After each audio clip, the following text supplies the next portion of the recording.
ಇನ್ನು ಗಡಿ ಜಿಲ್ಲೆ ಬೀದರ್ನಲ್ಲೂ ಕೂಡ ಸೂರ್ಯನ ಪ್ರತಾಪ ಹೆಚ್ಚಾಗುತ್ತಿದೆ. ಈ ಸಂದರ್ಭದಲ್ಲಿ ನಾವೇನಾದ್ರೂ ಬಿಸಿಲನ್ನ ನಿರ್ಲಕ್ಷ್ಯ ಮಾಡಿದ್ರೆ ಸಾವು ಕಟ್ಟಿಟ್ಟ ಬುತ್ತಿ ಅಂತ ತಜ್ಞರು ವೈದ್ಯರು ಶಾಕಿಂಗ್ ಎಚ್ಚರಿಕೆಯನ್ನ ನೀಡ್ತಾ ಇದ್ದಾರೆ. ಕಳೆದ ಒಂದು ವಾರದಿಂದಲೂ ಕೂಡ ಬಳ್ಳಾರಿಯಲ್ಲಿ ಆರೆಂಜ್ ಅಲರ್ಟ್ ಅನ್ನ ಘೋಷಣೆ ಮಾಡಲಾಗಿರುವಂತದ್ದು. ಬಿರು ಬಿಸಿಲನ್ನ ನಿರ್ಲಕ್ಷ್ಯ ಮಾಡಿದ್ರೆ ಸಾವು ಕಟ್ಟಿಟ್ಟ ಬುತ್ತಿ ಅಂತ ಹೇಳ್ತಾ ಇದ್ದಾರೆ. ಬಿಸಿಲಿನ ತಾಪಮಾನದ ಬಗ್ಗೆ ತಜ್ಞ ವೈದ್ಯರು ಶಾಕಿಂಗ್ ಎಚ್ಚರಿಕೆಯನ್ನ ನೀಡ್ತಾ ಇರುವಂತದ್ದು. ಇನ್ನು ಬಳ್ಳಾರಿಯಲ್ಲಿ ಒಂದು ವಾರದಿಂದ ಆರೆಂಜ್ ಅಲರ್ಟ್ ಅನ್ನ ಘೋಷಣೆ ಮಾಡಲಾಗಿದೆ. ಕಳೆದ ಒಂದು ವಾರದಲ್ಲಿ 40 ಡಿಗ್ರಿಯಿಂದ 44 ಡಿಗ್ರಿ ಸೆಲ್ಸಿಯಸ್ ತಾಪಮಾನ ದಾಖಲಾಗಿರುವಂತದ್ದು.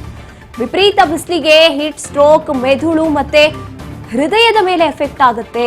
ಮಕ್ಕಳು, ವೃದ್ಧರ ಬಗ್ಗೆ ವಿಶೇಷ ಕಾಳಜಿ ವಹಿಸಬೇಕು ಅಂತ ಹೇಳ್ತಿದ್ದಾರೆ. ಇನ್ನು ಅಧಿಕ ತಾಪಮಾನಕ್ಕೆ ದೇಹದ ಉಷ್ಣಾಂಶ ಕೂಡ ಹೆಚ್ಚಾಗುತ್ತೆ. ವಿಪರೀತ ಸುಸ್ತಾಗೋದು, ತಲೆ ಸುತ್ತು ಬರೋದು, ಪ್ರಜ್ಞೆ ತಪ್ಪೋದು, ಚರ್ಮ ಒಣಗೋಕೆ ಆರಂಭ ಆಗುತ್ತೆ. ಹೀಟ್ ಸ್ಟ್ರೋಕ್ ಆಗಿ ಮೆದುಳು, ಹೃದಯದ ಮೇಲೆ ಪರಿಣಾಮ ಬೀರುತ್ತೆ. ದಿನಕ್ಕೆ 4 ರಿಂದ 5 ಲೀಟರ್ ನೀರು ಕುಡೀರಿ, ಎಳ್ನೀರು, ಮಜ್ಜಿಗೆನ ಹೆಚ್ಚಾಗಿ ಕುಡೀರಿ ಅಂತ ತಜ್ಞ ವೈದ್ಯರು ಸಲಹೆ ನೀಡ್ತಿದ್ದಾರೆ. ಬಿಸಿಲಿನ ಬೇಗೆಯಿಂದ ರಕ್ಷಿಸಿಕೊಳ್ಳೋಕೆ ವೈದ್ಯರು ನೀಡ್ತಾ ಇರುವಂತಹ ಸಲಹೆ ಇದು. ಇದನ್ನ ನಾವು ನೆಗ್ಲೆಕ್ಟ್ ಮಾಡೋ ಹಾಗಿಲ್ಲ. 4 ರಿಂದ 5 ಲೀಟರ್ ನೀರು ಕುಡಿಲೇಬೇಕು.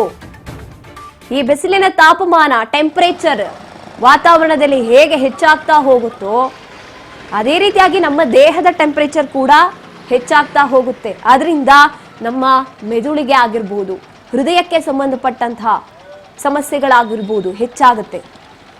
ಇದಕ್ಕಿದ್ದಾಗೆ ನಾವು ತಲೆ ಸುತ್ತಿ ಬೀಳುವಂಥದ್ದು, ಇದೆಲ್ಲ ಸಮಸ್ಯೆಗಳು ಉಂಟಾಗುತ್ತೆ. ಎಲ್ರಿಗೂ ನಮಸ್ಕಾರ. ನಾನು ಡಾಕ್ಟರ್ ಭಗವಾನ್ ಅಂತ, ಮಕ್ಕಳ ತಜ್ಞರು. ಈಗ ಸಾಮಾನ್ಯವಾಗಿ ನಾವು ಉತ್ತರ ಕರ್ನಾಟಕ ಭಾಗದ ಜಿಲ್ಲೆಗಳಾದಂಥ ಬೀದರ್, ಗುಲ್ಬರ್ಗ, ರಾಯಚೂರು, ಯಾದಗಿರಿ, ಬಳ್ಳಾರಿ ಇರ್ಬೋದು, ಕೊಪ್ಪಳ ಇರ್ಬೋದು, ಈ ಜಿಲ್ಲೆಗಳಲ್ಲಿ ಸಾಮಾನ್ಯವಾಗಿ ಪ್ರತಿ ವರ್ಷ ಏಪ್ರಿಲ್ ಮತ್ತು ಮೇ ತಿಂಗಳಲ್ಲಿ ತುಂಬ ಬಿಸಿಲು ಜಾಸ್ತಿ ಆಗುತ್ತೆ. ಸೊ ಹೊರಗಡೆ ಎನ್ವೈರ್ಮೆಂಟ್ ಟೆಂಪ್ರೇಚರ್ ಜಾಸ್ತಿ ಆದಾಗ ನಮ್ಮ ದೇಹದಲ್ಲಿ ಸುಮಾರು ಬದಲಾವಣೆಗಳಾಗ್ತವೆ. ಆ ಬದಲಾವಣೆಗಳಾದಾಗ ಪ್ರಾಥಮಿಕ ಹಂತದಲ್ಲಿ ನಮ್ಮ ಶರೀರ ಏನು ಮಾಡ್ತದಪ್ಪ ಅಂದರೆ ಅದಕ್ಕೆ ಹೊಂದ್ಕೊಳ್ಳೋಕ್ಕೆ ಪ್ರಯತ್ನ ಮಾಡ್ತದೆ. ಇನ್ ದ ಸೆನ್ಸ್ ಹೆಂಗೆ ಮಾಡ್ತದಪ್ಪ ಅಂದರೆ ನಮ್ಮ ದೇಹದಲ್ಲಿ ಸ್ವೆಟ್ ಗ್ಲ್ಯಾಂಡ್ಸ್ ಅಂತ ಇರ್ತಾವೆ. ಸ್ವೆಟ್ ಗ್ಲ್ಯಾಂಡ್ಸ್ ಅಂದರೆ ಅದೇನಾಗ್ತದೆ, ಸ್ವೆಟ್ಟಿಂಗ್ ಬರ್ತದೆ, ಪಶಿನ ಬಂದು ಬಾಡಿ ಈ ಬಸ್ಗಳಲ್ಲಿ, ಲಾರಿಗಳಲ್ಲಿ ರೇಡಿಯೇಟರ್ ಅಂತ ಇರ್ತದಲ್ಲ, ಅದು ಎಂಜಿನ್ಗೆ ಕೂಲ್ ಮಾಡ್ತಾ ಇರ್ತದೆ. ಆ ಥರ ನಮ್ಮ ಬಾಡಿ ಏನು ಮಾಡ್ತದೆ, ಬಾಡಿ ಕೂಲ್ ಮಾಡೋಕ್ಕೆ ಸ್ವೆಟ್ ಗ್ಲ್ಯಾಂಡ್ಸ್ ಅಂತ ಇರ್ತಾವೆ. ಸ್ವೆಟ್ ಗ್ಲ್ಯಾಂಡ್ಸ್ ಏನು ಮಾಡ್ತಾವೆ, ನಮ್ಮ ಬಾಡಿ ಟೆಂಪ್ರೇಚರ್ ಎಕ್ಸ್ಟರ್ನಲ್ ಎನ್ವೈರ್ಮೆಂಟ್ ಟೆಂಪ್ರೇಚರ್ಗಿಂತ ಜಾಸ್ತಿ ಆಗದಿರೋಂಗೆ ನೋಡ್ಕೊಳ್ತದೆ. So normal body temperature 36.5 to 37.5 degree Celsius ಇರ್ತದೆ. ಆದರೆ ಯಾವಾಗ ಎನ್ವೈರ್ಮೆಂಟ್ ಟೆಂಪ್ರೇಚರ್ ತುಂಬ ಜಾಸ್ತಿ ಆಯಿತು, ಮತ್ತು ಅದೇ ಥರ ನಮ್ಮ ಔಟ್ಡೋರ್ ಆ್ಯಕ್ಟಿವಿಟೀಸ್ ಅಂತಂದು ಏನು ಹೇಳ್ತೀವಲ್ಲ, ಬೇಸಿಗೆ ಸಮಯದಲ್ಲಿ ಈಗ ಮಕ್ಕಳಿಗೆ ಶಾಲೆ ಇರೋದಿಲ್ಲ, ಅದೇ ಥರ ಫಂಕ್ಷನ್ಗಳು ಇರ್ತಾವೆ, ಭಾಳಷ್ಟು ಮದುವೆ ಮುಂಜಿ ಕಾರ್ಯಕ್ರಮಗಳು ಇರ್ತವೆ. ಅದಕ್ಕೆ ಜನ ಏನು ಮಾಡ್ತಾರೆ ಅಂದರೆ ಹೊರಗಡೆ ತುಂಬ ಔಟ್ಡೋರ್ ಆ್ಯಕ್ಟಿವಿಟಿ ಜಾಸ್ತಿ ಆಗಿಬಿಡ್ತದೆ. ಸೊ ಹೀಗಾದಾಗ ಏನಾಗುತ್ತೆ ಅಂದರೆ ನಮ್ಮ ದೇಹದಲ್ಲಿರುವಂಥ ಸ್ವೆಟ್ ಗ್ಲ್ಯಾಂಡ್ಸ್ ಎಲ್ಲ ಜಾಸ್ತಿ ಎಕ್ಸೆಸಿವ್ ಸ್ವೆಟ್ಟಿಂಗ್ ಆದಾಗ ಏನಾಗುತ್ತೆ, ದೇಹದಲ್ಲಿ ನೀರಿನ ಪ್ರಮಾಣ ಮತ್ತು ಲವಣಗಳ ಪ್ರಮಾಣ, ಮಿನರಲ್ಸ್ ಅಂತ ಏನು ಹೇಳ್ತೀವಿ, ಅದು ಕಡಿಮೆ ಆಗ್ತದೆ. ಸೊ ಅದು ಕಡಿಮೆ ಆಗ್ತಾ ಆಗ್ತಾ ಒಂದು ಹಂತಕ್ಕೆ ಏನಾಗ್ತದೆ ಅಂದರೆ ಬಾಡಿ ಅಡ್ಜಸ್ಟ್ ಆಗುತ್ತೆ, ಸೆಟ್ ಆಗುತ್ತೆ. ಆವಾಗ ಸ್ವಲ್ಪ ನಮಗೆ ಒಂಥರ ಸುಸ್ತಾಗೋದು, ಸ್ವಲ್ಪ ಹಾರ್ಟ್ ರೇಟ್ ಜಾಸ್ತಿ ಆಗೋದು, ಆಮೇಲೆ ಸ್ಕಿನ್ ಕಲರ್ ಚೇಂಜ್ ಆದಂಗೆ ಆಗೋದು, ವೀಕ್ನೆಸ್ ಫೀಲಿಂಗ್ ಆಗೋದು. ಎಲ್ರಿಗೂ ನಮಸ್ಕಾರ ಸರ್. ಇಷ್ಟು ಬಿಸಿಲು ಈ ವರ್ಷ ಅಂತೂ ಅಷ್ಟು ಬಿಸಿಲಿದೆ. 10 ಗಂಟೆ ಆದ್ರೆ ಮನೆಯಿಂದ ಹೊರಗೆ ಹೋಗೋಕ್ಕಾಗಲ್ಲ ಸರ್. ಸರ್ 43 ಕ್ರಾಸ್ ಇದೆ. ಹಾಂ, 44 ಕ್ರಾಸ್ ಆಗಿದೆ ಸರ್. ಕಣ್ಣೆಲ್ಲ ಉರಿತಾವೆ ಸರ್ ಹೊರಗಡೆ ಹೋದ್ರೆ. ಇವತ್ತು ನಾವು ಹೊರಗಡೆ ಹೋಗಿ ಕೂತ್ಕೊಳ್ಳೋಕ್ಕಾಗಲ್ಲ, ಮನೇಲಿ ಕೂತ್ಕೊಂಡು ಸರ್. ಇಷ್ಟು ಬಿಸಿಲು ಈ ವರ್ಷ ಅಂತೂ ಅಷ್ಟು ಬಿಸಿಲಿದೆ. 10 ಗಂಟೆ ಆದ್ರೆ ಮನೆಯಿಂದ ಹೊರಗೆ ಹೋಗೋಕ್ಕಾಗಲ್ಲ ಸರ್. ಸರ್ 43 ಕ್ರಾಸ್ ಇದೆ. ಹಾಂ, 44 ಕ್ರಾಸ್ ಆಗಿದೆ ಸರ್. ಕಣ್ಣೆಲ್ಲ ಉರಿತಾವೆ ಸರ್ ಹೊರಗಡೆ ಹೋದ್ರೆ. ಇವತ್ತು ನಾವು ಹೊರಗಡೆ ಹೋಗಿ ಕೂತ್ಕೊಳ್ಳೋಕ್ಕಾಗಲ್ಲ, ಮನೇಲಿ ಕೂತ್ಕೊಂಡು ಸರ್. ಇಷ್ಟು ಬಿಸಿಲು ಈ ವರ್ಷ ಅಂತೂ ಅಷ್ಟು ಬಿಸಿಲಿದೆ. 10 ಗಂಟೆ ಆದ್ರೆ ಮನೆಯಿಂದ ಹೊರಗೆ ಹೋಗೋಕ್ಕಾಗಲ್ಲ ಸರ್. ಸರ್ 43 ಕ್ರಾಸ್ ಇದೆ. ಹಾಂ, 44 ಕ್ರಾಸ್ ಆಗಿದೆ ಸರ್. ಕಣ್ಣೆಲ್ಲ ಉರಿತಾವೆ ಸರ್ ಹೊರಗಡೆ ಹೋದ್ರೆ. ಇವತ್ತು ನಾವು ಹೊರಗಡೆ ಹೋಗಿ ಕೂತ್ಕೊಳ್ಳೋಕ್ಕಾಗಲ್ಲ, ಮನೇಲಿ ಕೂತ್ಕೊಂಡು ಸರ್. ಇಷ್ಟು ಬಿಸಿಲು ಈ ವರ್ಷ ಅಂತೂ ಅಷ್ಟು ಬಿಸಿಲಿದೆ. ಜನತೆ ಹೇಳ್ತಾ ಇರುವಂತದ್ದು 10 ಗಂಟೆ ಆದ್ರೆ ಮನೆಯಿಂದ ಹೊರಗೆ ಬರೋಕೆ ಕಷ್ಟ ಆಗ್ತಿದೆ, ಅಷ್ಟರ ಮಟ್ಟಿಗೆ ಬಿಸಿಲಿದೆ. ಕಳೆದ ಒಂದು ವಾರದಿಂದ ಬಳ್ಳಾರಿಯಲ್ಲಿ ಆರೆಂಜ್ ಅಲರ್ಟ್ ಇರುವಂತದ್ದು ಸುಮ್ನೆ ಅಲ್ಲ. ಇನ್ನು ಇದನ್ನ ನಿರ್ಲಕ್ಷ್ಯ ಮಾಡಿದ್ರೆ ಏನೇನೆಲ್ಲ ಸಮಸ್ಯೆಗಳಾಗುತ್ತೆ ಅನ್ನೋದನ್ನ ಕೂಡ ಗಮನಿಸಬೇಕಾಗುತ್ತೆ.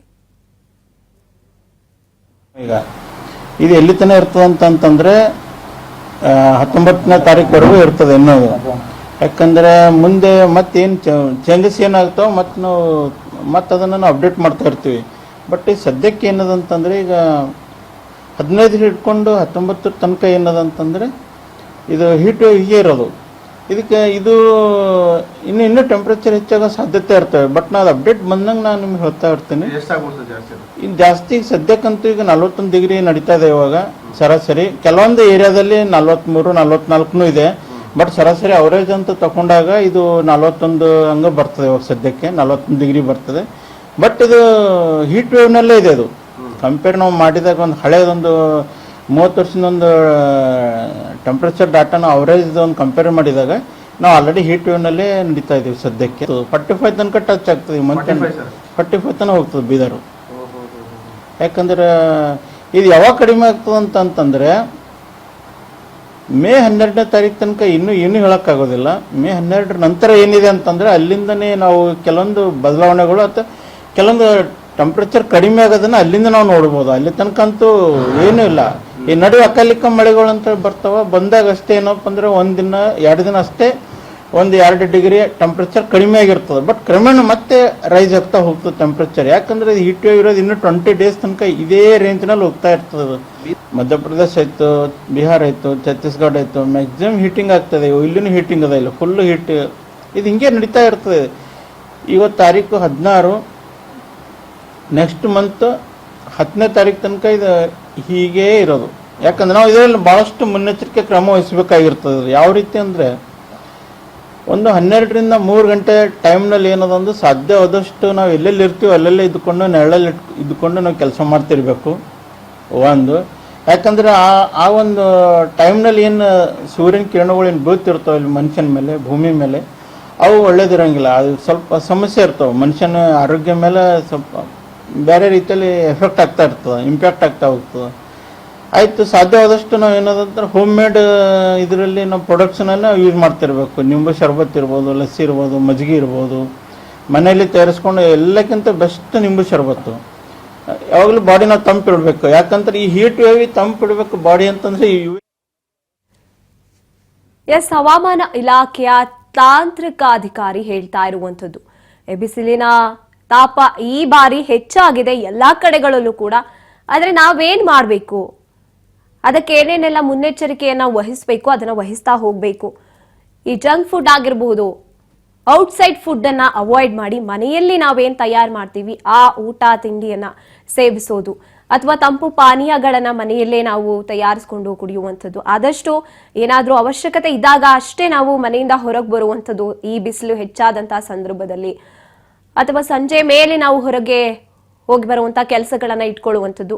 ಈ ರೀತಿಯಾಗಿ ನಾವು ಕೆಲವೊಂದಷ್ಟು ಅಂದ್ರೆ ಈ ಬಿಸಿಲಿನ ತಾಪಮಾನ ಯಾವಾಗ ಕಡಿಮೆ ಆಗುತ್ತೆ ಅಲ್ಲಿವರೆಗೂ ಕೂಡ ಅಡ್ಜಸ್ಟ್ ಮಾಡಿಕೊಂಡು ನಾವು ಬದಲಾವಣೆಗಳನ್ನ ಮಾಡ್ಕೊಂಡು ಹೋಗ್ಬೇಕು.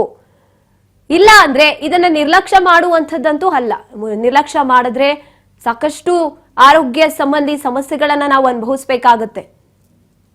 ಹಾಗಾಗಿ ಹವಾಮಾನವೇ ಬದಲಾಗಿರುವಂತಹ ಕಾರಣಕ್ಕೆ ನಾವು ಇದಕ್ಕೆ ತಕ್ಕಂತೆ ಬದಲಾವಣೆಯನ್ನ ಮಾಡ್ಕೋಬೇಕಾಗುತ್ತೆ ಅಂತ ಹೇಳ್ತಾ ಇರುವಂಥದ್ದು ಅಧಿಕಾರಿ.